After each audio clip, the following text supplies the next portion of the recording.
Hello guys, good morning. Welcome to knowledge of emporium.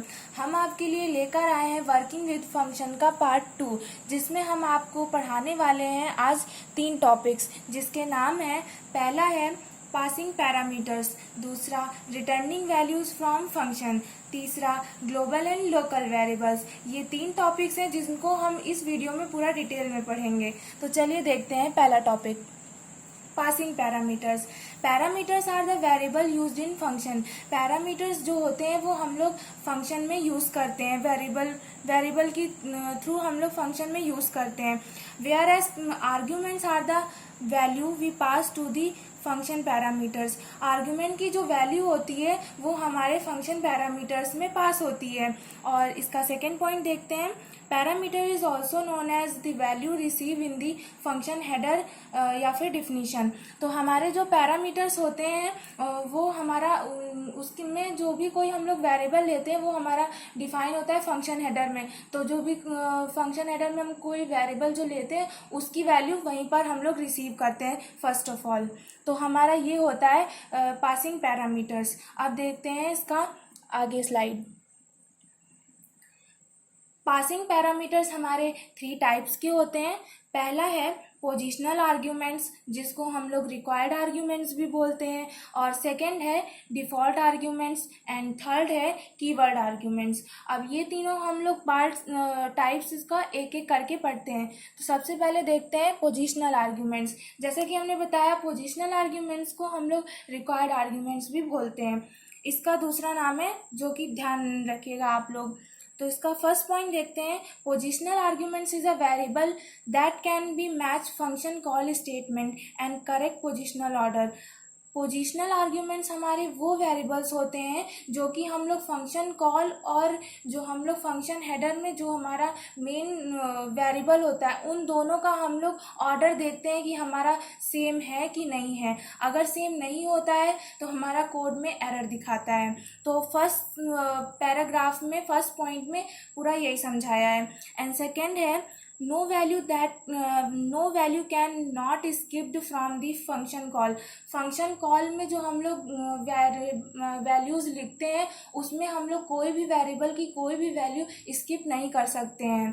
और third point, you can not change value of arguments. और function header में जो हम लोग arguments लेते हैं उसमें भी हम लोग कोई चेंजेस नहीं कर सकते हैं। और fourth point, you can not assign value from another parameters. और लास्ट पॉइंट में ये बताया गया है कि कोई भी पैरामीटर्स होगा उसमें दूसरे पैरामीटर की वैल्यू हम लोग नहीं जाने देंगे। आप लोग को लगभग ये सारे पॉइंट्स एक जैसे लग रहे होंगे, समझ में नहीं आ रहा होगा कि मैम क्या बता रही हैं। तो हम आगे आपको एग्जाम्पल देते हैं, इसमें आपको पूरा क्लियर हो जाएगा कि पोजिशनल आर्ग्यूमेंट्स होता क्या है। तो देखते हैं एग्जाम्पल। ये हमारा इधर साइड में एक पूरा हमने सिंपल सा एक छोटा सा कोड लिया है। बहुत ही सिंपल है, आपको तुरंत समझ में आ जाएगा। हमने लिया है कि इसमें तीन वेरिएबल है फंक्शन हेडर में, ए बी एंड सी, जिसमें हमने सम किया है इनका। एक वेरिएबल लिया है एक्स, जिसमें हमने तीनों को ऐड किया है, सम किया है, और लास्ट में एक्स की वैल्यू रिटर्न करी है। और यहाँ पास हमने फंक्शन को कॉल कराया है और जिसकी वैल्यू दी गई है, मैंने दी है 2, 3 एंड 4, और लास्ट में z को मैंने प्रिंट कराया है। तो अब इसमें देखेंगे कि पोजिशनल आर्ग्यूमेंट कैसे यूज हुआ है। इसमें पोजिशनल आर्ग्यूमेंट इसमें हम ऐसे पहचानेंगे कि देखिए, हमने बोला था कि जो फंक्शन हेडर होता है उसमें जो हम लोग वेरिएबल लेते हैं वो वेरिएबल और जो फंक्शन कॉल होता है उसमें जो वैल्यू दी रहती है वो हमारी सेम होनी चाहिए। मतलब इसमें हमने 3 वेरिएबल लिया है तो हमें इसमें भी वैल्यू 3 ही लेनी पड़ेगी। ऐसा नहीं है कि हमने यहाँ पास 3 लिया है और यहाँ पास हमने 2 ही लिए हैं। इस तरह करोगे आप लोग तो कोड में एरर आएगा। तो ध्यान रखिएगा कि यहाँ पास करेक्ट पोजिशनल आर्ग्यूमेंट्स होने चाहिए।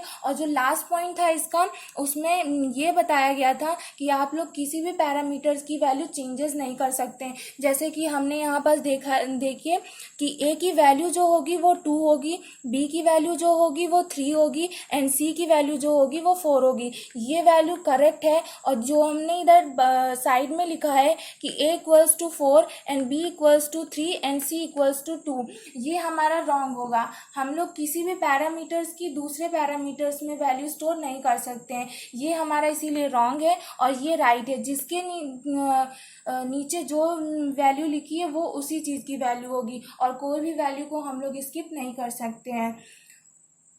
अब देखते हैं इसका सेकेंड पार्ट। सेकेंड टाइप है हमारा डिफ़ॉल्ट आर्ग्यूमेंट्स। डिफ़ॉल्ट आर्ग्यूमेंट्स में क्या होता है, assume are default value in a function header is called default arguments. इसमें हम लोग फंक्शन हेडर में जो हम लोग वेरिएबल लेते हैं, फंक्शन हेडर में ही हम लोग एक अपने से वैल्यू एज्यूम करते हैं, तो हमें फंक्शन कॉल में वो वैल्यू नहीं लिखनी पड़ती है। यही हमारा होता है default arguments. If in a function call the value of those variable is not provided, हमने बता दिया जैसे कि हम लोग अगर फंक्शन हेडर में ही उस वेरिएबल की वैल्यू हम लोग अगर एज्यूम कर लेते हैं तो फंक्शन कॉल में हमें उस वेरिएबल की वैल्यू ज़रूरत नहीं पड़ेगी।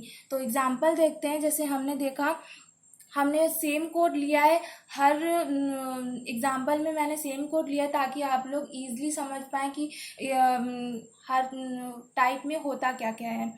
तो देखते हैं, मैंने इसमें जैसे बताया डिफ़ॉल्ट आर्ग्यूमेंट में हम लोग फंक्शन हेडर में एक वैल्यू एज्यूम कर लेते हैं। जैसे मैंने इसमें 3 वेरिएबल लिया था तो मैंने इसमें पहले से ही सी की वैल्यू एज्यूम कर ली, तो हमने एट लास्ट इसमें जब फंक्शन को कॉल कराया तो हमने यहाँ पर सी की वैल्यू नहीं दी है। तो आप लोग इस कोड को पाइथन आइडियल में रन करा के भी देख सकते हैं। अगर कोई प्रॉब्लम होती है तो आप लोग हमें कमेंट करके बता सकते हैं कि मैम नहीं हो रहा है या फिर मैम हमें ये प्रॉब्लम है, आप आगे हमें बता सकते हैं। अब देखते हैं इसका थर्ड टाइप होता है कीवर्ड आर्ग्यूमेंट्स। इसमें क्या होता है, keyword arguments are also known as named arguments. Keyword arguments जो होते हैं हमारे वो नेम्ड आर्ग्यूमेंट्स कहलाते हैं और which is related to a function call.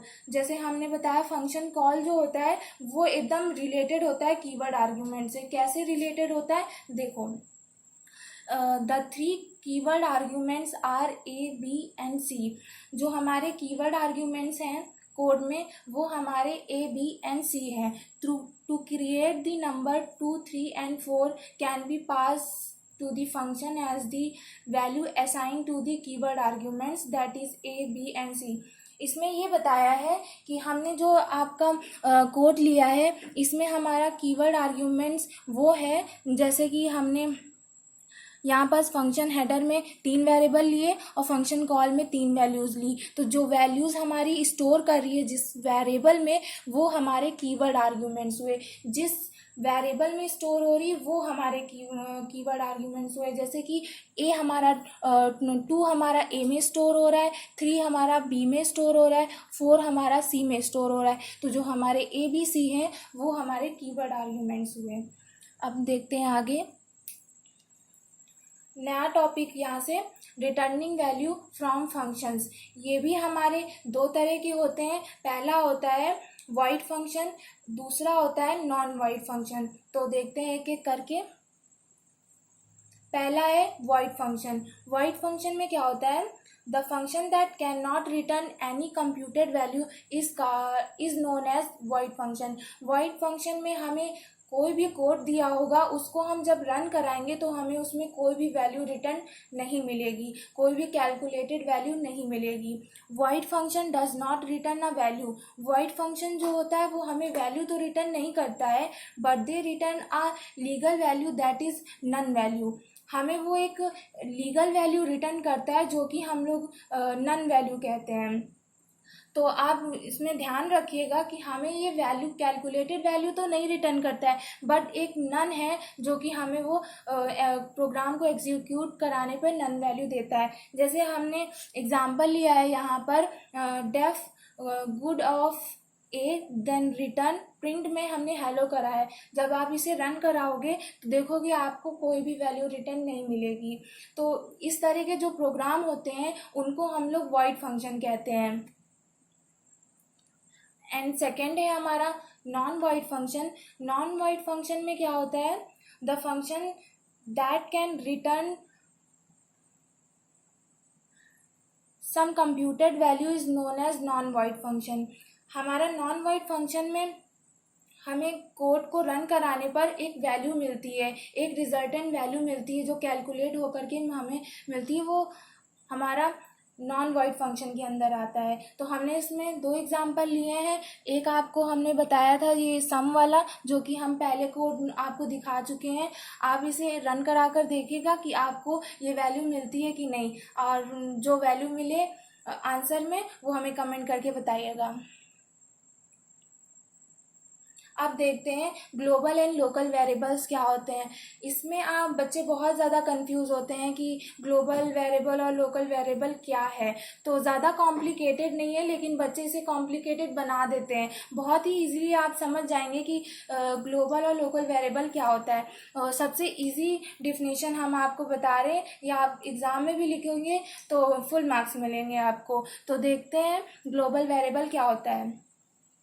The global variable is a variable that can be define main function. जो global variable होता है वो उसको हम लोग मेन फंक्शन में डिफाइन करते हैं, and top of the program, और प्रोग्राम्स को स्टार्ट होने से पहले, उसके पहले हम लोग उसको डिफाइन करते हैं, या तो फिर मेन प्रोग्राम में डिफाइन करते हैं।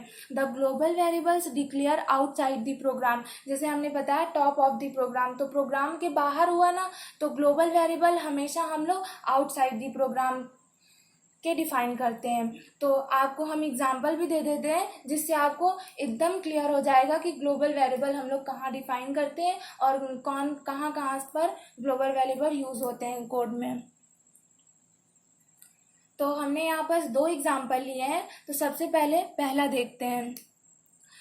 इसमें सेम आपने देखा होगा, आगे भी मैंने ये कोड यूज़ किया है। तो ग्लोबल वेरिएबल हमने आपको पहले बताया था कि यहाँ पास से हमारा मेन फंक्शन स्टार्ट होता है। यहाँ से हमारा मेन फंक्शन स्टार्ट होता है, तो हमने बताया कि ग्लोबल वेरिएबल को मेन फंक्शन में डिफाइन करते हैं, या तो फिर outside the program. Outside the program हमारा यहाँ से भी हो सकता है, या तो फिर यहाँ टॉप में जो हम लोग डिफाइन करेंगे ग्लोबल वेरिएबल में वो हो जाएगा। तो इस पूरे कोड में जो ग्लोबल वेरिएबल है वो जेड है केवल, तो हमारा इसमें ग्लोबल वेरिएबल जेड केवल आएगा।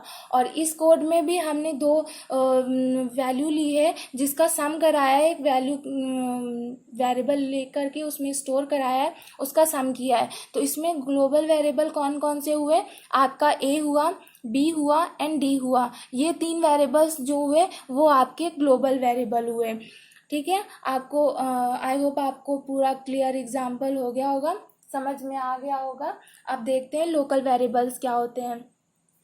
तो the local variables is the variable that can be defined inside the programs. Local variables वो वेरिएबल्स होते हैं जिसको हम लोग प्रोग्राम्स के अंदर डिफाइन करते हैं। इसको हम लोग कहीं बाहर नहीं डिफाइन करते हैं, केवल उसको मेन प्रोग्राम्स के अंदर डिफाइन करते हैं। तो हमने इसमें भी आपको दो एग्जाम्पल दिए हैं। पहला एग्जाम्पल ये है, इसमें हमारा लोकल वेरिएबल ये हुआ मेन प्रोग्राम के अंदर। जैसे हमने यहाँ पर फॉर्मूला जो लिखा, तो हमारे जो इनसाइड द प्रोग्राम हुआ वो हमारा हुआ a b c and x, जो हुआ वो हमारे लोकल वेरिएबल्स में आए। और हमारा इसमें यहाँ देखेंगे जेड जो है वो हमारा ग्लोबल हुआ, लेकिन जो एक्स ए बी एंड सी हुआ वो हमारा लोकल हुआ है। और सेकेंड वाले एग्जाम्पल में भी इसी तरह आप देखेंगे कि हमारा जो लोकल वेरिएबल है वो सी और एक्स वाई है। तो हमारा लोकल जो होता है वो हमें यहाँ से मिलता है, यहाँ पर डिफाइन होता है, और जो ग्लोबल होता है वो हमारा आउटसाइड द प्रोग्राम हमारा होता है। बस हम आज आपको इतना ही इस वीडियो में बताते हैं। आगे हम इसी तरह की वीडियोस लाते रहेंगे, और आगे वाली जो वीडियो हमारी रहेगी उसमें हम लोग पैलिंड्रोम नंबर पढ़ेंगे, जिसका हम पूरा एक कोड बताएंगे, और ये भी बताएंगे कि पैलिंड्रोम नंबर होते क्या हैं। आई होप हमारी वीडियो आपको पसंद आई होगी। अगर पसंद आई तो हमारी वीडियो को लाइक करिएगा, शेयर करिएगा, सब्सक्राइब करिएगा, और बेल आइकन ज़रूर दबाइएगा ताकि आगे वाली वीडियो आपको मिल सके। Thank you for the watching video.